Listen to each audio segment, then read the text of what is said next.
इतकं रसिक मन तुझं, पण तुला जोडीदार मिळाला माझ्यासारखा रांगडा शिपाईकडे. चला.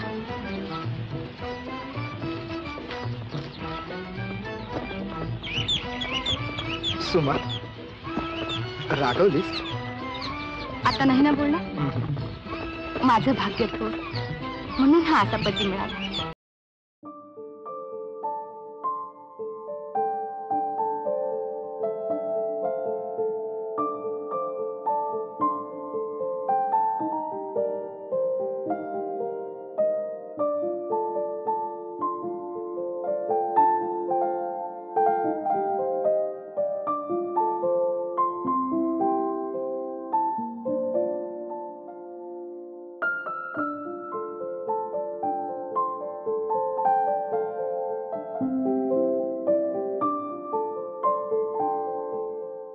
नमस्कार, मी सुलेखा तळवलकर. दिल के करीब स्मृतिचित्रमध्ये तुमचं सगळ्यांचं अगदी मनापासून स्वागत करते. सहप्रायोजक द प्रधा स्टुडिओ. साधारण 101 सिनेमे आणि 41 नाटकातून प्रमुख भूमिका करणारे अत्यंत देखणे, उत्तम अभिनेते आणि तितकीच माणुसकी जपणारे सूर्यकांत. सूर्यकांत मांढरे यांचे हे जन्मशताब्दी वर्ष आहे. त्यानिमित्ताने त्यांच्या स्मृतींना उजाळा देण्यासाठी आपल्याकडे म्हणजेच दिल के करीब स्मृतिचित्रमध्ये आले आहेत त्यांचे चिरंजीव प्रकाश मांढरे आणि त्यांची सून सुजाताताई मांढरे. चला तर मग त्यांचं स्वागत करूया दिल के करीब स्मृतिचित्रमध्ये. नमस्कार. वेलकम टू दिल के करीब. थँक्यू. तुम्ही पुण्यावरून आलात बरोबर? छान झाला प्रवास? हो हो, छान झाला. व्यवस्थित. सो तुम्ही दिल के करीब बघतच असाल, बघता ना? सो तुमचं स्वागत भरपूर गिफ्ट्स देऊन करू आणि त्याच्यानंतर मग तुमच्या बाबांबद्दल भरपूर गप्पा मारू, कारण मला सगळ्यांना त्यांच्याविषयी खूप म्हणजे माहिती आहे, पण पर्सनली ते कसे होते वगैरे तुमच्याकडून जाणून घ्यायला खूप आवडेल. चालेल. आपली एक मैत्रीण आहे निलिमा अमित. थिटा हिलिंग करते, रेकी हिलर आहे ती आणि लाईफ कोच सुद्धा आहे. सो तिने तुमच्यासाठी हे पिरॅमिड पाठवलं आहे. 7 चक्रांचं पिरॅमिड आहे हे, आणि हे घरातली पॉझिटिव्हिटी वाढवतं. ओके. तिने हे एनर्जाइज करूनच पाठवलंय. अच्छा, तुम्ही ते घरात वापरायला सुरुवात करू शकता. छान आहे, मस्त आहे. थँक्यू. आपली आणखीन एक दिल के करीब मैत्रीण आहे कल्याणी मोडक, आणि क्रिएटिव्ह माइंड्स हा त्यांचा ब्रँड आहे, आणि त्यांनी तुमच्यासाठी दगडात बनवलेला हा एक दिवा पाठवलाय. ओके.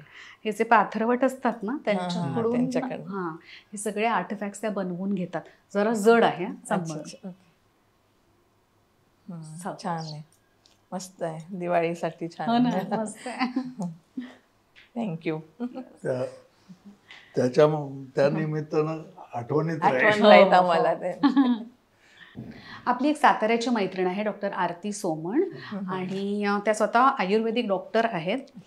निसर्ग हर्ब्स हा त्यांचा ब्रँड आहे, आणि अतिशय सुंदर 100% हर्बल प्रोडक्ट्स बनवतात त्या.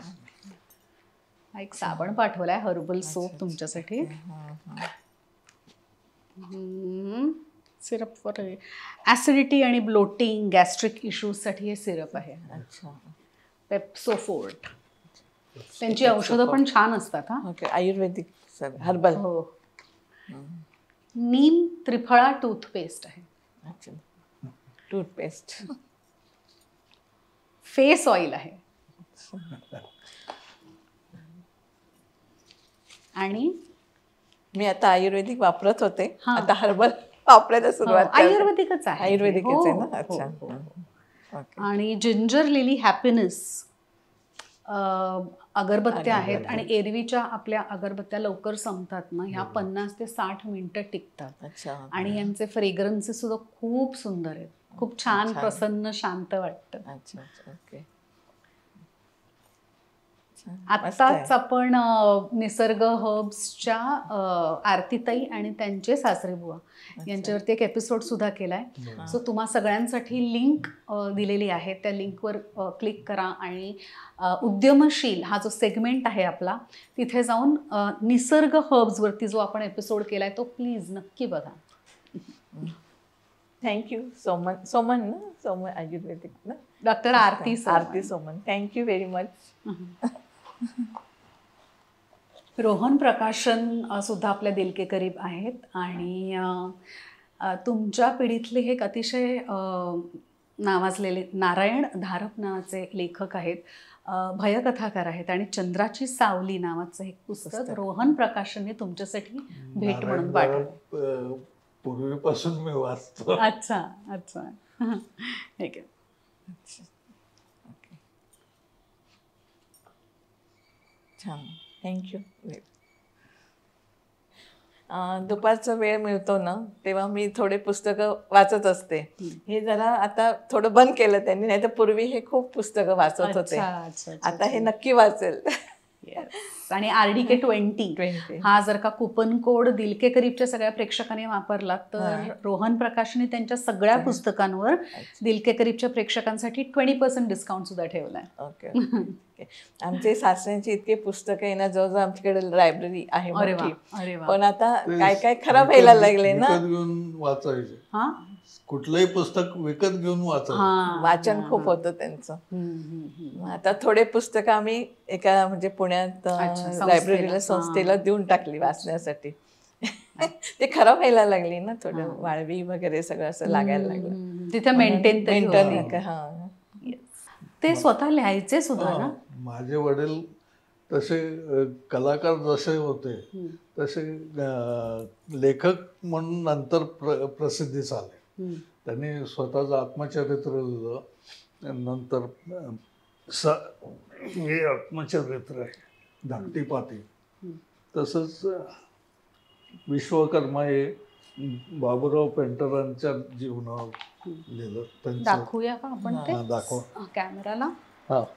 गाथा मराठी चित्रपटसृष्टीची एकूण 5 पुस्तकं त्यांनी लिहिली. आणि तसंच त्यांना शिल्प सुद्धा काढायची सवय होती त्यांना. शिल्प 2 पुतळे त्यांनी केले. कोल्हापुरी साज. कोल्हापुरी साज हे व्यक्तिचित्र आहे. वा. आणि गाथा मराठी चित्रपट सृष्टीची. गाथा मराठी चित्रपट सृष्टीची. आणि हे पुस्तक त्यांनी शब्दांकन केलं. अवचट म्हणून संदीप अवचट त्यांचे आजोबा त्यांचं ते जाणं येणं खूप होतं. संदीप अवचट त्यांचे आजोबा चांगले ओळखत होते वडिलांना. आणि हे साधा माणूस भालजी पेंढारकरांचे. आणि हे वसंत शिंदे. ते मी रेफरन्स साठी आणले. अच्छा. Okay okay okay okay. तरी सुद्धा आपण हे कॅमेराला दाखवूया.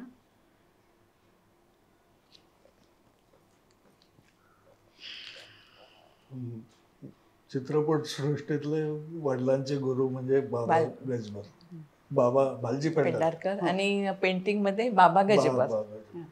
बाबा गजबर सुद्धा चित्रपट सृष्टीला निगडीतच होते. कारण पूर्वी महाराष्ट्र फिल्म कंपनी होती त्यावेळेला बाबा गजबरांच्याकडं पोस्टर डिपार्टमेंट होतं. पोस्टर्स करणे.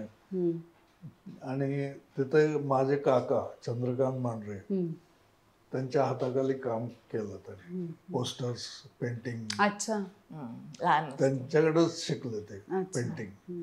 आणि वडील सुद्धा त्यांच्याकडेच पावडर शेडिंग करत शिकले. म्हणजे पेंटिंग पावडर शेडिंग म्हणून हा प्रकार वेगळा आहे. आउटलाईन करून त्याच्यात बोटानं पावडर भरायची असते. अच्छा. म्हणजे पेन्सिलची पावडर असते बोटानं भरायची. ते त्यांच्याकडे शिकले. बाबा गजबर म्हणजे ते पण चित्रपट सृष्टीला निगडीतच होते. माधबा मिस्त्री यांचे जवळ मित्रच होते. पण तुमच्या कुटुंबाबद्दल आणखीन सांगू शकाल का तुम्ही? माझे आजोबा एका पिक्चरला त्यांनी काम केलं, म्हणजे माधबा मिस्त्रींच्या पिक्चरला. ध्रुव तारा नाही, किचकवध काय, किचकाच्या. त्या पिक्चरला त्यांनी काम केलं. त्याच्यानंतर वडिलांनी ध्रुव पिक्चरला पहिल्यांदा राजा पंडित त्यांच्याकडे काम केलं. म्हणजे शाळेत असताना राजा पंडितना लहान मुलांच्यावर पिक्चर काढायचो, बालध्रुव. तर त्यांनी शाळेत येऊन सर्व मुलांच्याकडे फिगर्स आणि हे बघत होते. वर्गातल्या सगळ्या मुलांना उठवलं, ह्यांना बसवलेलं होतं. त्या वाईट वाटलं वडिलांना की सगळे मुलं जाणार पिक्चर, त्यांना म्हटलं त्यांना एकट्यानं सिलेक्ट नाही केलं, काम करणार. पण ते उलट होतं ना. तसंच उलट होतं. त्यांनी फक्त त्याला घेतलं आणि त्या पिक्चरला विष्णूची भूमिका त्यांनी केली. ध्रुवतारा हा आपल्या इतिहासातला बालध्रुव आपल्या इतिहासातला एकमेव आय थिंक असा पिक्चर होता ज्याच्यामध्ये तो होता मोठ्यांचा सिनेमा, पण लहान मुलं 11 वर्षाचे होते तेव्हा. आणि काकांना हे माहित नव्हतं. काका पुण्याला होते, कारण पुण्याला त्यांचं पिक्चरचं काम चालू होतं. नंतर काकांना त्यांनी, तेव्हा काका स्टार होते. स्टार होते, जोरात पिक्चर चालू. तर त्यावेळेला काकांना काहीच माहित नव्हतं हे पिक्चरला काम केलंय किंवा काय. तर त्या पिक्चरला काकांना बोलावलेलं गेस्ट म्हणून ते गेलेले गेस्ट म्हणून. तर शाळेतले बाकीचे विद्यार्थी पाठीमागे होते, बघत होते, वडील पण बसलेले होते. तर पिक्चर संपल्यानंतर वडिलांचं लक्ष गेलं, काका पण पुढे बसलेले आहे पिक्चर बघायला. ते तसेच पळून आले आणि काकाने बघितलं त्याला आणि बोलले, काका काम चांगलं केलंस, कारण चांगले कपडे घालून यायचं पिक्चरला. आणि त्यांच्यात अंतर किती होतं बाबा आणि काका? जवळजवळ 13 वर्ष. मध्ये एक बहीण आहे त्यांची. अच्छा. 13 वर्षाचं अंतर. अच्छा अच्छा. तुम्ही 3 जण भाऊ, पण तुम्हाला या क्षेत्रात नव्हतं यायचं? मोठ्या भावाने पण 5-6 पिक्चरला कामं केली. मी लहान असताना 2 चित्रपटात कामं केली. माणसाला पंख असतात, नंतर पुढारीला, नंतर मोठं झाल्यावर ईर्षा पिक्चर मध्ये इन्स्पेक्टरचा रोल केला. ते आता प्रोड्युसर वडीलच होते. माझ्या भावाने पण त्या पिक्चरला काम केलं, पाटलाचा मुलगा म्हणून. चंद्रकांत गोखले होते, चंद्रकांत होते, सुलोचनाबाई, सुमती गुप्ते, ही कास्ट होती सगळं. वडिलांनी सुद्धा एक थोडं काम केलं, एका गाण्यापुरता त्याने गाव जागवत आले, वासुदेवाची सार. पहिले वडिलांना काय वाटत होतं त्यांच्या, की पहिले तुम्ही सेटल व्हा, स्वतःच्या ह्याच्यामध्ये सेटल व्हा, बिझनेस किंवा जॉब वगैरे शिक्षण घेऊन, आणि मग ह्या लाईनीमध्ये या. या लाईनीमध्ये काही काम मिळेलच असं नाही, शाश्वती नाहीये. तेव्हा पहिलं आपलं बिझनेस किंवा काय ते बघा, आणि मग साईड बाय साईड तुम्हाला आवड असेल तर ह्यामध्ये या. पण हे इतके बिझनेसमध्ये त्यांचं गुंतले ना, त्यामुळे इकडे त्यांना पिक्चरमध्ये एवढं काय इंटरेस्ट वाटलाच नाही. आवड त्यांचं म्हणजे वाईन शॉप होतं मोठ्या भावाचं, ते 2 जण ते बघत होते, मग वाईन शॉप होतं. मोठ्या भावांच्या बरोबर हे दोघं जण काम करत होते तेव्हा वाईन शॉपमध्ये. आणि 2 नंबरच्या भावांचं फर्निचरचं काम करत होते. ते फर्निचरचं सुद्धा ते अधूनमधून तिकडे पण जायचे, असे दोन्हीकडे भावांच्याकडे काम करत होते. मग इतके दोघांचे बिझनेस मोठे होते ना, त्यामुळं मग हे पिक्चरमध्ये 3 जण म्हणजे जाऊ शकले नाही पिक्चर. नाही म्हणजे पिक्चर मध्ये काम करणं किंवा या क्षेत्रात करिअर करणं सुद्धा फुल टाइम जॉब पार्ट टाइम नाही करू शकत. त्यांचा काळ वेगळा होता. त्यांच्या काळात त्यांच्याशिवाय पिक्चर चालत. बरोबर बरोबर. त्यांनी राज्य केलं. बालजी पेंढारकर गुरु भेटले, त्यांनी बऱ्याच गोष्टी त्यांना शिकवल्या या कला चित्रपट क्षेत्रात, आणि त्यामुळे ते यशस्वी झाले. आणि काकांचं मार्गदर्शन सुद्धा लाभलं की या चित्रपट क्षेत्रात आल्यानंतर आपण कुठल्या गोष्टीला जास्त महत्व द्यायचं ते तुम्ही ठरवायचं असतं. कारण बाई बाटली आणि हे सगळे नाद या सृष्टीत आहेत, त्यापासून अलिप्त राहणं जास्त योग्य आहे. हे काकाने त्यांना सांगितलेलं होतं. आणि काका पण तसे त्या ह्याच्यापासून अलिप्तच होते. त्यामुळं ते आज इथपर्यंत त्यांची आजही आपण त्यांची आठवण काढतो त्यांच्या कार्यामुळे. आणि आजोबांना व्यायामाचा फार शौक होता. त्यांनी कधी अभ्यास केला काय म्हणून विचारलं नाही वडिलांना.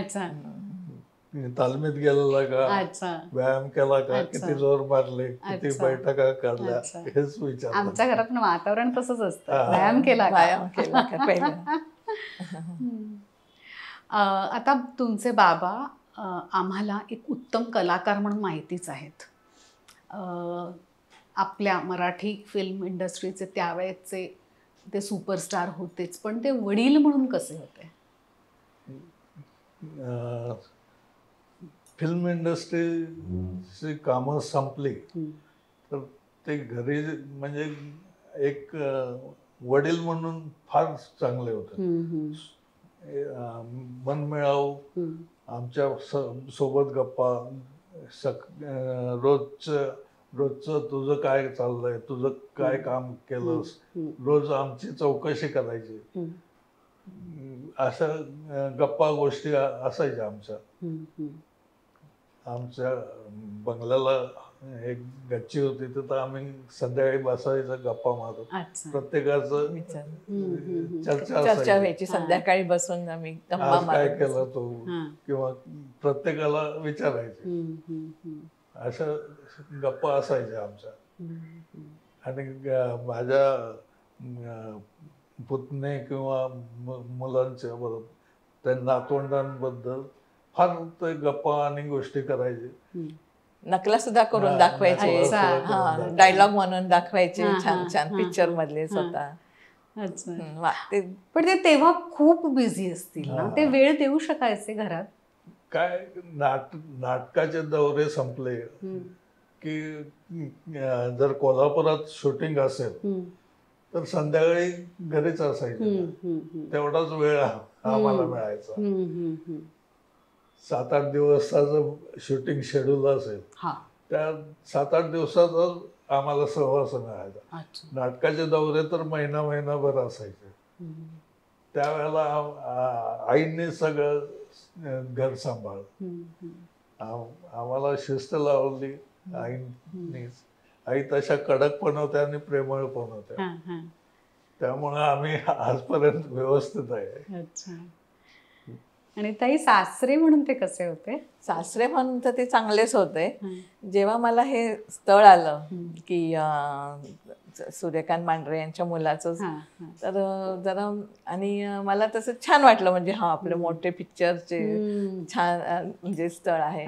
पण जेव्हा ह्यांची आई सुरुवातीला मला पाहण्यासाठी आल्या होत्या, मग त्या मस्त डोक्यावरनं पदर वगैरे अशा आल्या होत्या. तेव्हा मी जरा घाबरले, पण छान पण वाटलं, असं खानदानी वगैरे असं छान वाटत होतं. मग त्यांनी मला विचारलं की की आमच्या घरात असं डोक्यानं पदर वगैरे आहे, जर लग्न ठरलं तर तुला डोक्यानं पदर घ्यावं लागेल.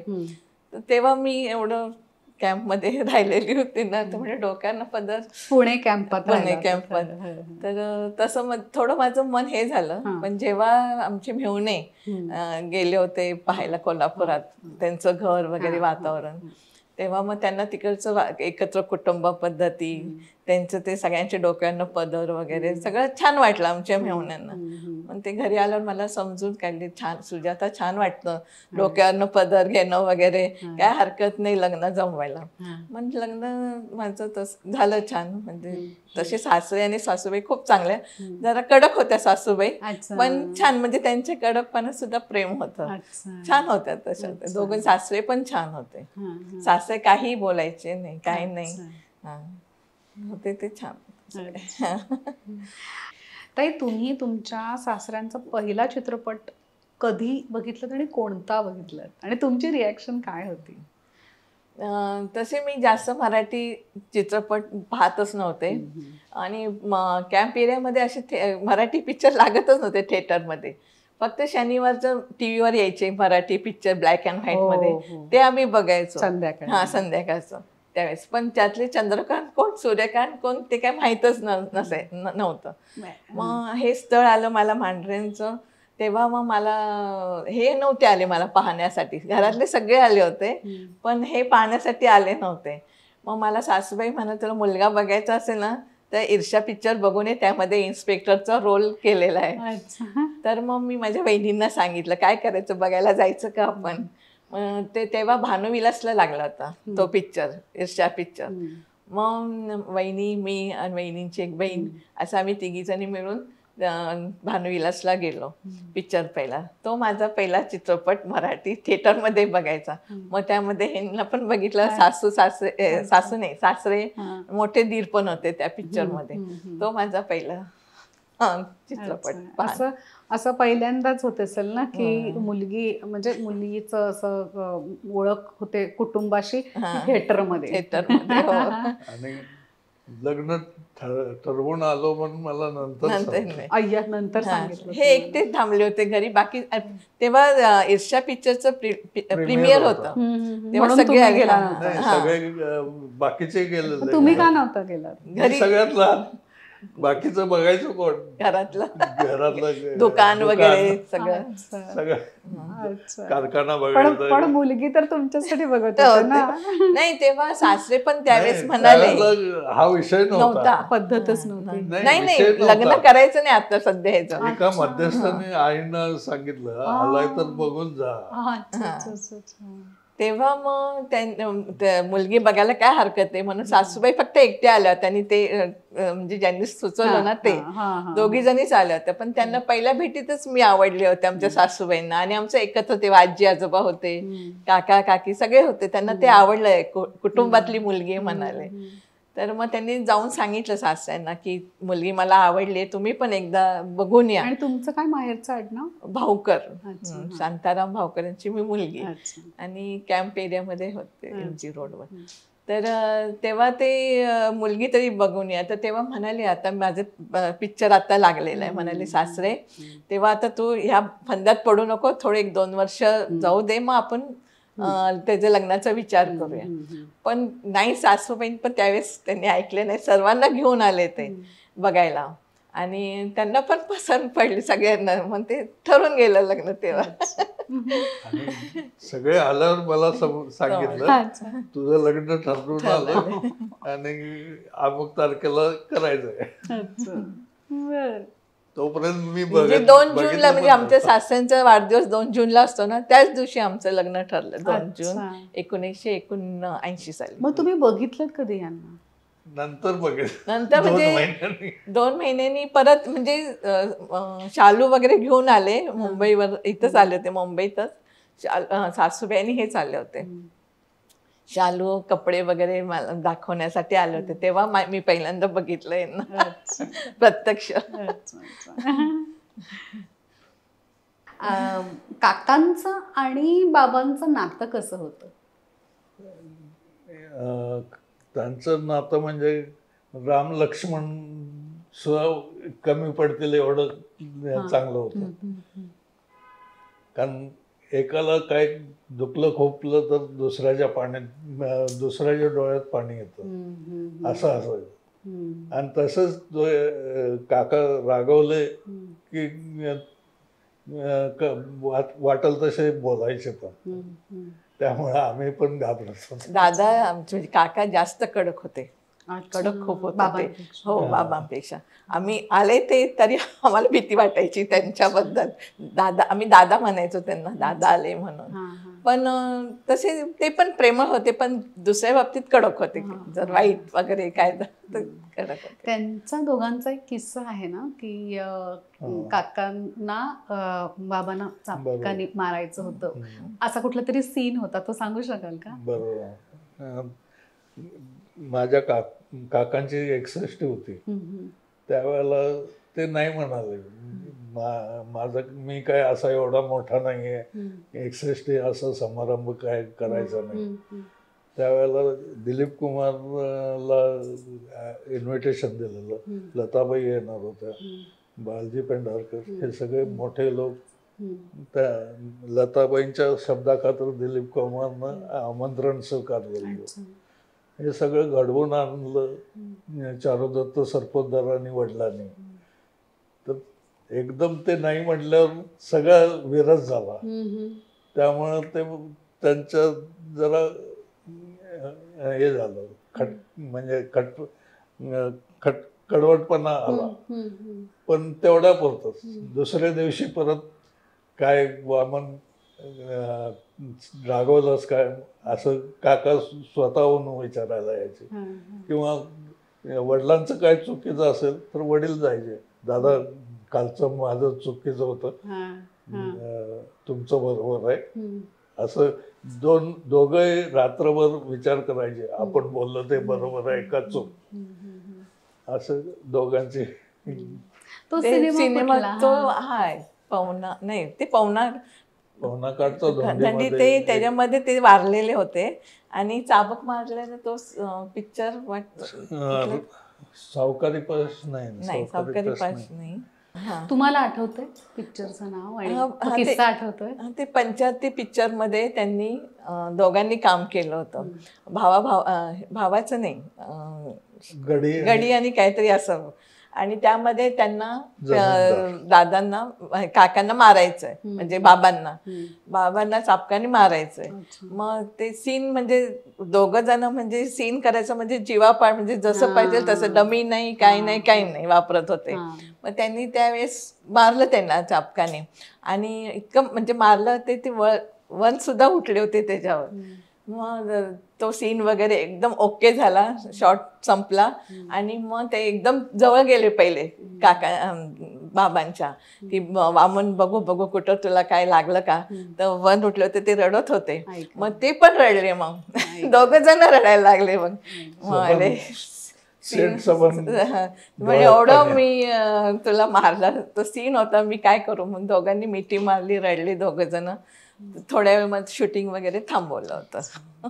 आणि आतापर्यंत वडिलांनी कुठल्याही पिक्चरला डमी वापरलं नाही, सगळे रिअल शॉट दिले. रत्नगर पिक्चर बॉडी डबल नाही वापरलं. सिंहा बरोबर ते फायटिंग होती वाघा बरोबर, ते स्वतः केलं. रत्नगर हिंदी पिक्चर होत, ते अर्थात नंतर लागलं नाही. त्या पिक्चरला वडिलांनी वाघाबरोबर फाईट केली. देवल सर्कस मधला वाघ होता, त्याच्याबरोबर 10 दिवस रिहर्सल केली आणि हे केलं शूटिंगच्या वेळेला. म्हटलं जंगलचा शॉट होता, त्यावेळेला वसंत शिंदे त्यांच्याबरोबर जायचे. ते वाघाचं वजन भयानक होतं. पहिल्या वेळेला त्या बॉडीगार्डने सांगितलं की जम्प म्हणून वाघाला. त्यानं पाय दोन्ही वडिलांच्या हातात दिले, सबंध वाटलेले वडील, कारण एवढं वजन त्याचं होतं. त्यानंतर त्यांनी बॉडीगार्डनं सांगितलं त्यांना उभं राहायचं कसं. ते सांगितलं. त्यामुळं त्या पोझिशनला उभं राहून मग ते शॉर्ट्स घेतले. अच्छा, मग त्यानंतर काही त्रास झाला होता त्यांना? नाही, त्यावेळेस काही त्रास नाही झाला. जेव्हा ते दुसरं पिक्चर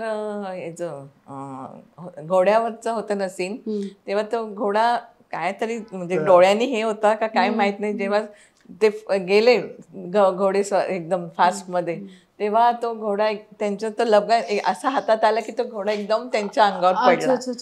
तेव्हा त्यांना जरा हे पाठीला म्हणजे जरा हे त्रास झाला होता. तेव्हा रिफ्लेक्टर असतात ना, त्याचा लाईट लाईट डोळ्यावर डोळ्यावर पडला हा आणि ते किस्सा ऐकला होता मी. उधळलं ते घोडं. आणि त्यावेळेला वडिलांनी रिकीप खेचली तर ते घोडं एकदम आयाळात धरले आणि रिकीप खोचल्यामुळे घोडा एकदम बॅक आला आणि घोड्याचा तोल गेला, ते पाठीवर पडलं. ते वडील खाली ते पाठी मागे बसल्यामुळं त्यामुळे एक 8 दिवस शूटिंग थांबवलं. अरे बापरे. कारण पाठीला सबंध हे झालं, मणका सबंध दुखावला. अच्छा, पण हे किस्से तर नेहमी होत असतील ना, कारण म्हणजे बॉडी डबल जर का ते वापरत नसतील तर त्यांना दुखापत होत नाही. एवढे नाही झाले नाही का, एवढे नाही. बऱ्याच वेळा शूटिंगला आता शिकलेली बायको मध्ये खोल विहिरीत उडी मारून पोहायचं नाही, मोठेवर बसून वर यायचं. ते 17 वेळा मूठ तुटायची त्यांच्या वाला. ते बऱ्याच वेळा खाली पाड्यात पण बरेच राहत होते. मगापासून बाबांचा उल्लेख तुम्ही वामन म्हणून करताय, तर सूर्यकांत हे नाव कसं आणि कधी पडलं त्यांचं? भालजी पेंढारकरांनी त्यांचं नाव बदललं. बहरजी नाईक पिक्चरला. त्यावेळेचा किस्सा असा आहे की फिगर आणि तब्येती भालजी पेंढारकरांना शिवाजीचा रोल करणारी फिगर मिळत नव्हती. तर ठीक आहे म्हटले, आता शिवाजी मोठा घेऊया, चंद्रकांतला बोलवून घ्या मुंबईहून. मुंबईला रामराज्य भरतभेट काकांची पिक्चर चालू होती. त्यावेळेला रामराज्य भरतभेट म्हणजे मोठी पिक्चर होती ती, बोलवून घ्या. तर भालजी पेंढारकरांचे शिष्य असल्यामुळे ते आले काका. नंतर एक दिवस सुट्टीच्या वेळेला काकांना डबा घेऊन वडील गेलेले होते स्टुडिओ. घरचा डबा असायचा, पूर्वी डबे सगळ्यांचे घरचे असायचे. त्यावेळेला स्टुडिओत काय तसं हे नव्हती सोय. तर डबा घेऊन गेले आणि भालजी पेंढारकरांची एक पद्धत होती की नाटकासारख्या ते तालमी घ्यायचे आधी. प्रत्येक सीन स्वतः करून दाखवायचे. बाईनं लाजायचं कसं इथपर्यंत दाखवायचे. तसे गुरु मिळणं आता कठीण आहे. तर त्या पिक्चरच्या वेळेला चंद्रकांतना बोलवून घेतलं आणि त्यांना सांगितलं, आता तुम्हीच हे करा शिवाजीचं काम. तर ठीक आहे म्हणले काका. आणि वडील गेलेले होते डबा घेऊन त्यांचा. तर एका कोपऱ्यात बसलेले वडील. थोड्या वेळाने भालजी पेंढारकरांचं लक्ष गेलं, हा मुलगा कोण आहे काय. 16 वर्षाचे होते वडील, तब्येत पण तालमीत व्यायाम केलेले होते. तर ठीक आहे म्हटलं, बोलवलं वडिलांना समोर. म्हटले त्यांनी डायलॉग म्हणायला सांगितलं त्यांना की काय, ठिणगीनं आग लागते पण ठिणगी विजली म्हणून आग विजू नये, ती तशीच भडकत जावी. तर वडिलांनी नाटकात, शाळेच्या नाटकात काम केलं. तर नाटकाच्या पद्धतीनं हातवारे करून बोलले. त्यावेळेला बालजी पेंढारकरांनी छडी मारली एकदम हाताला. त्यांना हातात. ते छडी घेऊन बसायचे. हे नाटक नाहीये, सिनेमा आहे. नाटकात हातवारे चालतील, सिनेमाला नाही चालणार. त्यावेळेला त्यांनी विचारलं, काम करणार का पिक्चरला? दादांच्याकडे बघत बसले. ते दादांना काय बोलू मी? दादा सांगत असतील तर करेन म्हटले. तो काय सांगतोय म्हटले, भालजी पेंढारकर. मी सांगतो त्याला. मग ठीक आहे म्हटले. चंद्रकांत म्हटले, म्हणजे गोपाळ तुझे डायलॉगची वही ह्याच्याकडे दे आणि तू आता मुंबईचं तिकीट काढून जा. मी मॅनेजरला सांगतो मुंबईचं तिकीट काढ. मला आता शिवाजी मिळाला. बहिर्जीने एक पिक्चरला शिवाजीचा रोल केला. अच्छा. आणि सूर्यकांत नाव कसं? मग ते हे यांचं चंद्रकांत ठेवलेलं होतं. मग आता हे पिक्चर मध्ये पेंढारकर म्हटले पिक्चरला वामन हे नाव ऑर्थोडॉक्स वर, तर चंद्रकांत म्हणून तुझं भावाचं नाव ठेवलंय, मग तुला सूर्यकांत करू. आणि चंद्रकांत नाव हे कोणी ठेवलं? त्यांनीच ठेवलं, भालजी पेंढारकरांनी ठेवलं. कारण गोपाळ हे पिक्चरला सूट होत नाही. त्यांनी भालजी पेंढारकरांनी दोघांचं नाव ठेवलं, सूर्यकांत आणि चंद्रकांत. आणि वडिलांनी पण आमची नावं अशीच ठेवली. सूर्याचा उदय झाला, उदयाची किरण पडली, किरणाचा प्रकाश पडला. उदय, किरण, प्रकाश अशी नावं ठेवली त्यांनी. आमच्या भावांची अशीच नाव आहे. आजोबा सुद्धा काम करायचे ना पूर्वी? एकाच पिक्चरला केलं. किचक वध या मुखपटात त्यांनी काम केलेलं होतं. महाराष्ट्र फिल्म कंपनीचं पिक्चर होतं. त्या चित्रपटात त्यांनी काम केलं. त्यांचं नाव तुकाराम मांढरे. आणि तेच नाव पिक्चर साठी सुद्धा वापरलं. पण मी असं ऐकलंय की काही कारणामुळे घरची परिस्थिती थोडी खालावली होती, त्याच्यामुळे चंद्रकांत दादांना म्हणजे गोपाळ दादांना काम करणं भाग पडलं, म्हणून ते फिल्म्समध्ये आले. हे बरोबर आहे का? नाही, तसं त्या काळात त्यांची परिस्थिती खराबच होती. परंतु त्या काळात त्यांना पैसा कमवण्यासाठी पेंटिंग करत होते. आणि पोस्टर डिपार्टमेंटला त्यांनी बरेच वर्ष कामं केले. बाबा गजबरांच्या हाताखाली त्यांनी बरेच कामं केले. तर पोस्टर डिपार्टमेंटमध्ये असं किती मिळणार? शेवटी एके दिवशी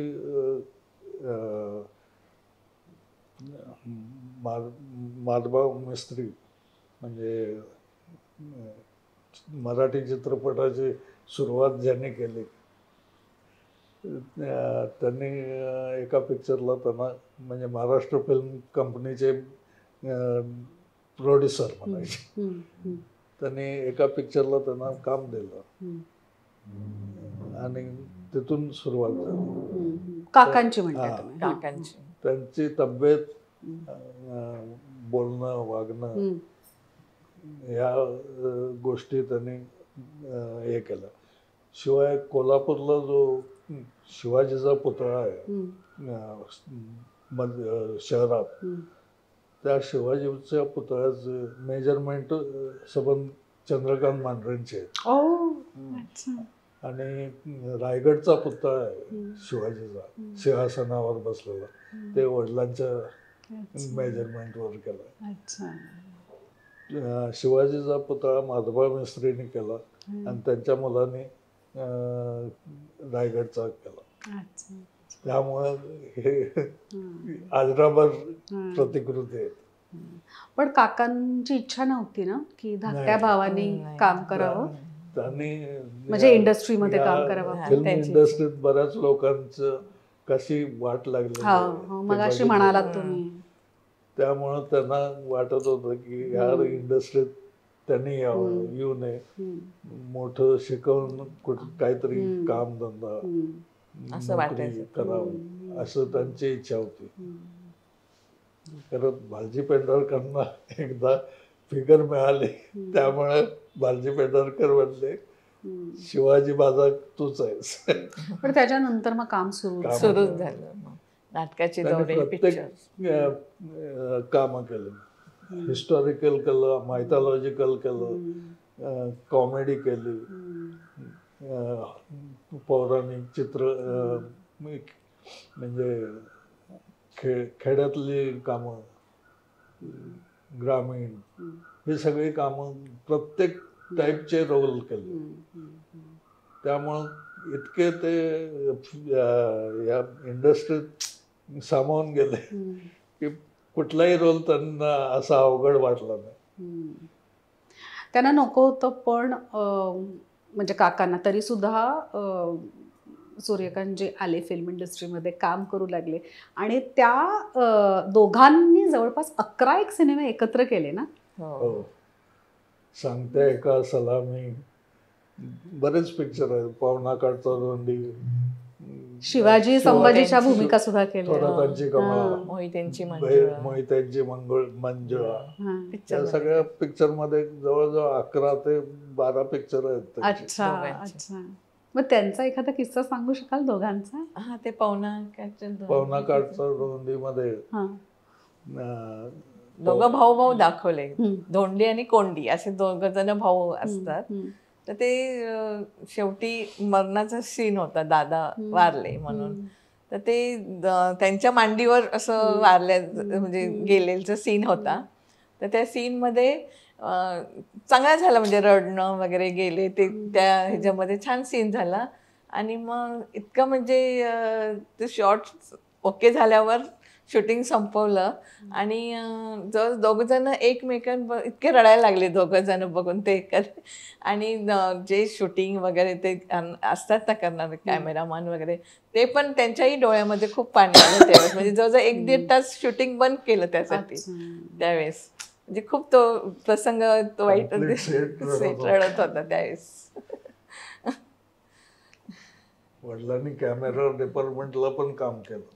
अच्छा. म्हणजे कॅमेरा ट्रॉली ओढण्यापासून सगळी कामं. भालजी पेंढारकरांच्याकडे 40 रुपये पगारावर काम केलं. तो मगाशी एक किस्सा सांगत होता, तो सांगा ना. कारण म्हणजे तुमचे सासरे माणूस म्हणून पण खूप चांगले होते, हे सुद्धा आमच्या इंडस्ट्रीमध्ये अनेक जण सांगतात. तुम्ही मगाशी एका माणसाला 500 रुपये हवे होते, तो आजारी होता, तो किस्सा सांगत होता, तो सांगा ना. ते नाटकाच्या दौऱ्यावर गेले होते ते. अच्छा, दौऱ्यावर गेलं. हा, नाटकाच्या दौऱ्यावर गेले होते. तर तो खेड्यात होतं मला वाटतं नाटकाचा हे नाटकचा प्रयोग. पण असे रात्रीतनं असं म्हणजे खूप पाऊस पण पडत होता आणि रस्ता पण चांगला नव्हता. म्हणजे इतका तो सगळ्यांना, म्हणजे त्यात गाडी पंक्चर झाली, गाडी हे खराब झाली. तरी त्यातले ते सगळेजण हळूहळू सगळे पुढं ते गाव दिसलं. मग ते आले गावात. पण एक त्यातला कोण माणूस होता, तो जरा त्याची तब्येत एकदम खराब झाली.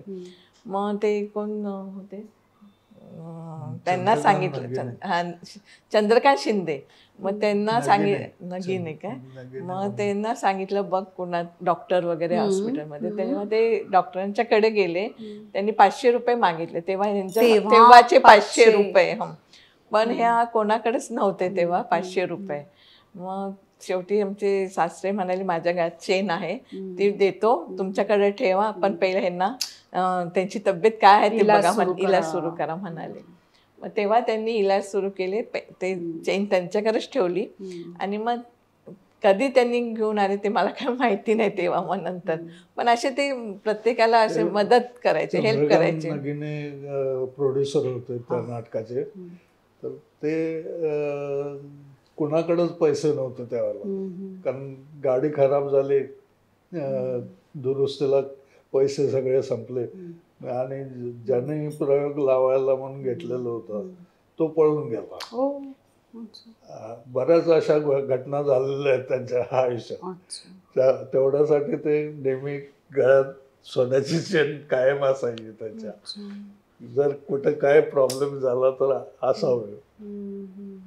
त्यावेळेला त्याने ते एका सराफाकडे घाण ठेवली आणि पैसे घेऊन नंतर ते सोडवून आणले. वसंतराव शिंदेच ह्याला आम्ही बरेच हे केले. मी जवळजवळ 2 ते 2.5 वर्ष आम्ही वसंतराव शिंदेच्या घरी राहतो. त्यांचा मुलगा त्यांना त्रास देत होता. त्यांची नातवंड पण येऊन त्यांना त्रास द्यायची. तेव्हा आमच्या सासऱ्यांनी सांगितलं तुम्ही जाऊन राहा तिथं. ते सगळे प्रॉब्लेम मधनं शिंदेंना म्हणजे सोडवण्याचा सगळा प्रयत्न आमच्या सासऱ्यांनी केला. की तो मुलगा वगैरे त्यांची खूप त्यांना त्रास देत होते ना वसंत. तेव्हा मग आम्ही त्यांच्याकडे 8-9 महिने राहिलो होतो वसंत शिंदेच्या घरी. मग तेव्हा त्यांनी काही केलं नाही, त्रास दिला नाही, काही नाही. एकदा आलेलो होतो त्यावेळेला मी सांगितलं बाबा काय असेल ते सामोपचारून बोल, नाहीतर मी आणि तू माझी काठी तुझं डोकं, एवढंच सांगितलं. तेव्हापासून तो परत फिरला नाही तिकडे. सासऱ्यांनी खूप मदत केली वसंत शिंदेंना. 61 साली पूर आला तेव्हा पानशेचं धरण फुटलं ना, तेव्हा पण म्हणजे सगळे एकाच बापेटीत राहत होते. वसंत सगळं घर त्यांचं वाहून गेलं होतं, सगळे भांडे वगैरे सगळे वाहून गेलं. त्यांच्या दोन्ही मुलाचं शिक्षण कोल्हापुरात थोडं झालं. ताराराणीमध्ये दोन्ही मुली होत्या. ताराराणी मुलींची शाळा आणि मुलगा पण तिथं एका शाळेत होता, अरविंद हायस्कूल म्हणून. माझे भाऊ पण त्या शाळेत होते. त्या शाळेतच 2 वर्ष शिकलेच. आणि सबन फॅमिली आमच्याकडे 2 वर्ष राहिलेली. वडिलांचे सर्वात जवळचे मित्र म्हणजे चारुदत्त सरपोतदार, वसंत शिंदे, नंतर चित्तरंजन कोल्हटकर, हे सगळे जवळचे मित्र. ह्याच लोकांना आम्ही घरापर्यंत म्हणजे घराच्या आतल्या बाजूत यायची परवानगी होती. बाकी यायचे इतर लोक. हॉलमध्ये बसले, हॉलला मोठा पडदा होता, आत काय चाललं का दिसायचं नाही. असं आले नोकराकडून चहा बी बाहेरच्या बाहेर जायचे, गप्पा मारायचे वडिलांच्या बरोबर. बाहेर बाई माणूस येतं कामा नाही. हे ठराविकच 4-5 लोक आमच्या घरी मिसळायचे, म्हणजे गप्पा मारायचे. त्यांच्या मिसेस चारुदत्तांच्या किंवा वसंत शिंदेच्या आईच्या बरोबर बोलायच्या. एवढे लोक. सुलोचनाबाई एक असायच्या, कधी आलं तर यायचं. आम्हाला कोण पुरुष आले तरी पाठवायचे नाही बाहेर. एकदा अशीच हे झालं, गंमत झाली. आमच्या सासूबाई आम्हीच होतो, हे सगळे बाहेर गेले होते, आमचे दीर वगैरे. मग एकदा सासरे असेच आले, मेकअप जे कुठल्या पिक्चरचं ते लग्नाला जातो मी, ते पिक्चरची शूटिंग होती. तेव्हा त्यांचं नाक एवढं, दात पुढे, असा चष्मा, अशी टोपी तिरकी, असं कोट, काळा कोट आणि असं तिरकं बघितलेले, अशा वेशामध्ये आले घरी आमच्या. तर सासूबाई होत्या घरी, आम्ही होतो, आम्ही आतमध्ये होतो, सासूबाईच होत्या बाहेर. तेव्हा आहे का मांढरे घरात असे म्हणून आले घरी स्वतः. मग सासूबाई बाहेर आल्या, त्यांनी दार वगैरे उघडलं नाही, काहीच नाही. म्हणे कोण पाहिजे, म्हणे मांढरे पाहिजे, आहे का? तर नाही येते घरात, आता कोणी नाही आहे बाबा, तुम्ही जावा इकडून, जेव्हा साहेब येतील तेव्हा तुम्ही या, असं ते म्हणाले. आणि घरात घेतलंच नाही त्यांना. जे साहेब युस्त आम्ही काय घेणार नाही, तुम्ही आता इकडून जावा म्हणाले. मग थोड्या वेळाने मग अगं सुशीला नाव माझ्या सासूबाईंचं, अगं मी आहे. मग त्यांनी मिशा ते सगळं काढलं, दात असे बाहेर होते. मग त्यांनी म्हणजे परीक्षा पण घेत होते. पुरुषोत्तम म्हणून एक होते, पुरुषोत्तम, त्यांचे दात बघून त्यांना सुचलं हे करायला. त्यांनी कवळी करून घेतलेली तशी, नाकात वायरच्या रिंगा अशा घातलेल्या, नाक असं स्प्रेड होईल. बरं. ते म्हणजे कोणाला म्हणजे परवानगीच नव्हती पुरुषांना. ते इमेज करून हे केलं. अच्छा. हां, हां. आमचं पण घरात म्हणजे डोक्यावरचा पदर खाली पडलेला आवडायचं नाही सासू सासऱ्यांना. म्हणजे आम्ही आहे तर आमचं म्हणजे डोक्यानं पदर वगैरे पाहिजे. एकट्या बाई माणसानं बाहेर जायचं नाही. गडी माणसं होती त्यांना सांगा तुम्ही काय आणायचं तुम्हाला तर ते गडी माणसांना सांगा म्हणायचे, पण बाहेर जायचं नाही. कोण आलं तर लगेच बाहेर यायचं नाही. डोक्यानं म्हणजे असं साधारण म्हणजे उच्च विचार, साधी राहणी उच्च विचार. आणि बाहेर त्यांचं कसं नुसतं मेकअप वगैरे असं बघणं होतं. पण ते घरात म्हणाले आम्हाला तसं वातावरण नाही पाहिजे. मी रोज बघतो हे वातावरणची मेकअप वगैरे लिपस्टिक लावणं हे ते. मला घरात साधं पाहिजे बायकांनी दिसायला, म्हणून आम्ही साधंच एकदम राहत होतो. असं म्हणजे सासरे नेहमी म्हणायचे आपलं साधी राहणी पाहिजे आणि उच्च विचार. पण नवीन जे काय येत होतं ना ते घेत होते, नाही असं नाही. पण ते म्हणायचे नाही आपण साधं राहायचं, डोक्यावरनं पदर पडता कामा नये. स्वतः सासू सासऱ्यांचा विषय निघालाच आहे तर त्यांच्या लग्नाचा एक किस्सा आहे ना, तो सांगाल का? काय आमचे सासरे ते बाबा गेजबरांच्याकडे पेंटिंग शिकायला जात होते. मग त्यांनी असंच पेंटिंग शिकताना त्यांना एक फोटो दिला मुलीचा. तर ते बघत बसले मुलीचा फोटो. तर मग ते बाबा कशी वाटली मुलगी तुला? म्हणजे छान आहे, भांग जरा तिरका आहे म्हणाले, पण छान आहे मुलगी.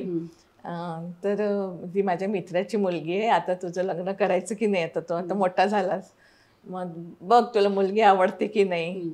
तर ते काही बोलले नाही, कारण त्यावेळेस ते काय करत नव्हते ना, म्हणजे कमवत नव्हते, काय नव्हते. तर ते म्हणाले बाबा मी अजून काय करत नाही, मग तुम्ही माझं लग्नाचं कशाला बघता, ते तू विचार करू नकोस, तुला मुलगी पसंत आहे की नाही ते बोल. तर ते काय बोलले नाही. मग दादांना सांगितलं त्यांनी, काकांना, सासऱ्यांना. मग ते म्हणाले, त्यांनी पण तेच सांगितलं, अरे तू अजून कमवत नाही, त्याला कमवतं होऊ दे, मग आपण त्याचा लग्नाचा विचार करूया. मग असं करता म्हणजे तेवढं झालं. मग ते म्हणाले आपण एकदा पाहण्याचा कार्यक्रम करूया. मग पाहण्यासाठी ते गेले होते त्यांच्या घरी. पाहण्याचा कार्यक्रम म्हणजे चांगले प्रतिष्ठित होते ते त्यावेळेस, पण त्यांचे वडील वगैरे आमच्या सासूबाईंचे. त्यांचं काय आडनाव? पिसे म्हणून होते आडनाव त्यांचं. मुलगी पण सगळ्यांना आवडली होती, पण बारीक होत्या त्या, म्हणजे त्यावेळेस खूप बारीक होत्या. मग तरी आमचे दादा काय तयार नव्हते, म्हणजे मोठे सासरे, की नाही आता लग्न त्याला कमवतं होऊ दे, मग आपण लग्न करूया त्याचं. आणि मग ह्यांना पसंत होते आमच्या सासऱ्यांना मुलगी, आणि तिकडची पण होकार आला होता आमच्या सासूबाईंचा की पसंत आहे म्हणून. मग काकांनी आमच्या म्हणजे आम्ही सासऱ्यांना काका म्हणतो ना, तर ते काकांनी मग वडिलांना दादांना सांगितलं की नाही, वहिनींना सांगितलं की वहिनी तू तरी सांग दादांना समजून की मला मुलगी पसंत आहे म्हणून. तर ते वहिनी म्हणाले की मी सांगतो म्हणाले, ठीक आहे. मग आता काहीतरी कमवायचं म्हणून ते फोटोग्राफरचा कोर्स, म्हणजे ते त्यागराज पेंढारकर म्हणून होते, त्यांच्याकडेच गेले ते म्हणजे फोटोग्राफर शिकण्यासाठी.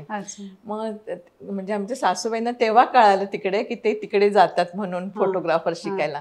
त्यांनी पत्र लिहिलं तिथं त्यांच्या पत्त्यावर पेंढारकरांच्या, की मला असं असं तुमच्याशी बोलायचं आहे, मला तुम्ही आवडताय, मला तुमच्याशी लग्न करायचं, पण काही गोष्टी मला बोलायच्या, तुम्ही मला भेटायला येणार काय हरिहर विद्यालयामध्ये तेव्हा कोल्हापूरच्या. तर त्यांनी वाचलं. मग त्यांनी ठरवलं की आपण जाऊया त्यांना भेटायला. मग ते शनिवारी गेले होते शाळेमध्ये, हरिहर विद्यालयामध्ये. मग तिथं त्यांचे हेडमास्टर पण बसलेले होते तेव्हा, आणि हे दोघं जण बसले होते आमचे सासरे आणि ते. मग थोड्या वेळाने आमच्या सासूबाई आल्या. मग आता सासूबाई ते आणि हेडमास्टर तिघं जण बसले होते, पण ते दोघांना हेडमास्टरांच्या पुढे काही बोलता येत नव्हतं. मग त्यांनी ओळखलं, ते बाहेर गेले मग, आणि तुम्ही बोला म्हणाले, कारण त्या हेडमास्टरांना सुद्धा आमच्या सासूबाईंच्या वडिलांनी पाठवलं होतं, म्हणजे ते दोघं नको, पण ते म्हणाले तुम्ही पण तिथं थांबा म्हणाले, हे दोघं जण भेटणार आहे. तर दोघं जण बोलणं झाले की ते म्हणाले अगं मी कमवत नाही, काय नाही. मग आमच्या सासूबाई म्हणाले तुम्ही काय कधीच कमवणार नाही का, केव्हा ना केव्हा तुम्ही कमवणारच आहे, ती बाजू मी सांभाळते, तुम्ही फक्त तुम्हाला मी पसंत आहे की नाही मला सांगा. ते म्हणाले हो मला पसंत आहे सगळं, मला पण माझ्या मनात तुम्ही आहात, आपण एकमेकांना म्हणजे ते पसंत केलं त्यांनी त्यावेळेस असं बोलून. मग नंतर त्यांचं ठरलं, मग लग्न म्हणजे त्यांनी दोघांनी मिळून मग लग्नाचं करायचं ठरवल्यावर घरच्यांनी मग केलं त्यांचं लग्न. म्हणजे असं म्हणायला गेलं तर लव्ह मॅरेज. लव्ह मॅरेज, असं म्हणायला गेले तर लव्ह मॅरेज, असं म्हणतात मॅरेज, लव्ह. तुमच्या कुटुंबाबद्दल बऱ्यापैकी तुम्ही माहिती दिलीत, पण काकांच्या कुटुंबाची ओळख करून द्याल का? ठीक आहे. काकांची 2 लग्न झालेले होते. पहिल्या काकी खूप सुंदर होत्या, पण जरा आजारी असल्यामुळं त्या लवकर वारल्या. त्या मरायच्या आधी काकांनी त्यांना विचारलेलं की दुसऱ्या काकी आमच्या होत्या, त्यांच्याबद्दल सांगितलं की मी असं असं लग्न करायचं म्हणतोय, काय तुझं काय मत आहे? तर त्यांनी परवानगी दिली आणि मग दुसरं लग्न झालं. माझ्या दुसऱ्या काकी केम्ब्रिजच्या स्टुडंट होत्या. ते जेव्हा पेंटिंग शिकवायला जात होते ना, ते इंदुमती राणी सरकारांच्या तिथे पेंटिंग शिकायला आमचे सासरे जात होते. तेव्हा आमची दुसरे म्हणजे सासूबाई आणि त्यांची तिथं ओळख झाली. पण ते ओळख करता करता त्यांच्या प्रेम झालं त्यांचं. मग तेव्हा मोठ्या सासूबाई होत्या आमच्या. मग तेव्हा त्यांच्या प्रेमात रूपांतर झालं. मग दोघांनी लग्न करायचं ठरवलं. पण आमच्या सासऱ्यांनी त्यांना पहिल्या आपल्या बायकोला विचारलं की मी असं असं लग्न करू काय? तेव्हा त्या आजारी होत्या, सारख्या आजारी पडत होत्या त्या. मग तेव्हा त्या म्हणाल्या कर, त्यांची परवानगी घेतली, त्याशिवाय नाही त्यांनी केलं. आणि ह्यांना पण मूल नव्हतं, मग निदान दुसऱ्यांना तरी मूल होईल या आशेनं त्यांनी मग लग्नाला परवानगी दिलं त्यांनी. पण ह्यांना पण नाही झालं ते लग्न. पण दोघी सासूबाई आमच्या खूप चांगल्या होत्या, त्या दिसायला पण छान होत्या आणि स्वभावाने पण दोघेजणी छान चांगल्या होत्या. आणि दुसऱ्या काकी आमच्या केम्ब्रिज मधल्या शिकलेल्या.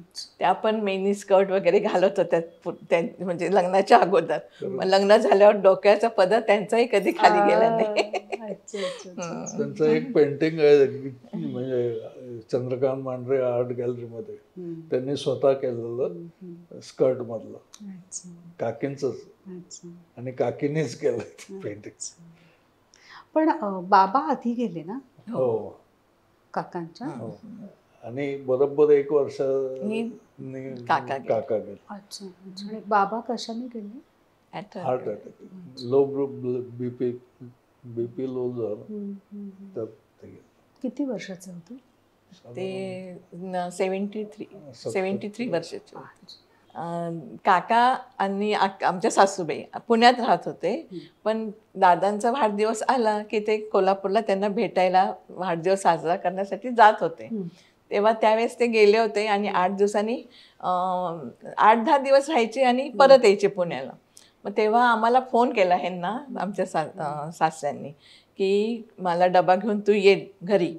आम्ही तिथंच दुसरीकडे राहत होतो तेव्हा ठीक आहे म्हणाले, मी डबा घेऊन येतो. पण हे म्हणाले की डबा घेऊन तुम्ही माझ्या घरीच या, जेवा आणि मग तुम्ही जावा म्हणाले घरी. तर नको तुझं ते लिफ्ट नाही, काय नाही, तुझ्या घराला मी येत नाही आणि थकून येणार आहे मी, तूच डबा घेऊन ये म्हणाले. ठीक आहे म्हणे. मग ह्यांना मी डबा व्यवस्थित भरून दिला, जेवले वगैरे व्यवस्थित छान. तोवर हे बसले होते तिकडे जेवण होस्तोपर्यंत. आणि तर आता म्हणाले वेळ झाला, आता तू जा व्यवस्थित घरी, मी पण झोपतो म्हणाले. मग ते हे आले घरी. मग दुसऱ्या दिवशी सासूबाईंचा फोन आला की अरे लवकर येतो. मला कसं म्हणजे त्यांनी काकांना काय होतं असं सांगितलं, कारण हे पण घाबरतील म्हणून काय बोलले नाही. मला कसं तरी व्हायला लागलं, तू ये लवकर घरी. म्हणून आम्ही दोघं जण जसं आहे तसं लगेच गेलो आणि बघितलं तर काका आजारी. काकांना एकदम म्हणजे तिथं काय मग सांगितलं आम्हाला की सकाळी उठल्याबरोबर त्यांनी आपली सगळी सुटकेस वगैरे व्यवस्थित शिस्तीचे होते, जागच्या जागी सगळे कपडे बिबळे व्यवस्थित लावून ठेवले आणि आंघोळीला निघाले होते ते. तेव्हा त्यांचं पाय अगदी हे झाले आणि खाली कॉटवर बसले आणि बॅलन्स गेल्यासारखं वाटलं आणि घाम आला खूप. आमच्या सासूबाईंनी तेव्हा फॅन वगैरे लावला, साखर पाणी दिलं त्यांना, तरी पण त्यांना बरं वाटाना. मग त्यांनी शेजारच्यांना तोवर बोलवलं की ते कसं म्हणजे बघा जरा.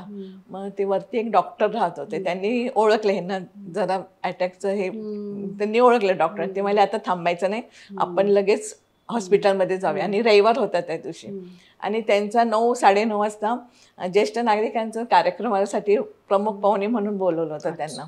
मग तेव्हा ते ऐकेलच त्याने, आता नको म्हणाले मला हॉस्पिटल, मला लवकर देवपूजा, धार्मिक पण होते ना आमचे सासरे खूप, 1 तासभर त्यांची पूजा चालायची. मग ते पूजा करतो, मग मला तिथं कार्यक्रमाला जायचंय, तेव्हा मग नंतर आपण जाऊया हॉस्पिटलमध्ये. ऐकायलाच त्या नव्हते, पण डॉक्टर म्हणाले नाही मी ह्या वेळेस तुमचं ऐकणार नाही म्हणाले, लगेच हॉस्पिटलमध्ये जायचं म्हणाले. मग ते डॉक्टरांचं ऐकलं, कपडे म्हणजे बनियन वगैरे होतं, कपडे घातले आणि खाली उतरले. खाली उतरल्याबरोबर त्यांना एक उलटी झाली आणि मग डॉक्टरांनी हे गाडीत बसवलं त्यांना. सिग्नलला सुद्धा डॉक्टरांनी थांबवली नाही, गाडी फास्ट पळवली आणि हॉस्पिटलमध्ये ते स्ट्रेचर आलं. मग स्ट्रेचरवर सुद्धा म्हणे नाही मला त्याच्यावर नाही, मी चालत येतो म्हणाले आमचे सासरे. नाही मी चालत येतो. चालत गेले आणि ते सगळे ट्रीटमेंट चालली होती. पण त्या दिवशी रविवार असल्यामुळे ते इंजेक्शन ते असतं एक, ते मिळालं नाही त्यांना आणि शॉक देत होते डॉक्टर. मग आम्ही गेले ह्यांच्याकडे बघितलं वगैरे, तेव्हा मग लगेच दुसरा अटॅक आला त्यांना, लो एकदम ब्लड प्रेशर झालं त्यांचं. तेव्हा लगेच ते गेले. किती वर्षाचे होते तुम्ही? 73 वर्षाचे. 73 वर्षाचे होते. आणि 1 वर्षांनी मोठे सासरे गेले. मग त्यांना ते नाही सहन झालं मोठ्या सासऱ्यांना खूपच, म्हणजे त्यांनी मनावर, पण ते पण घरीच बसायचे, मग पेंटिंग आणि लिखाण हेच करायचे, बाकी काही नाही, कुठं शूटिंग नाही, काही कुठं जात नव्हते. दोघा भावांना खूप प्रेम होतं दोघांचं. डायरी लिहायचं, रोज डायरी लिहायची दोघं भाऊ. म्हणजे शाळेत असल्यापासूनच्या डायऱ्या माझ्याकडे होत्या.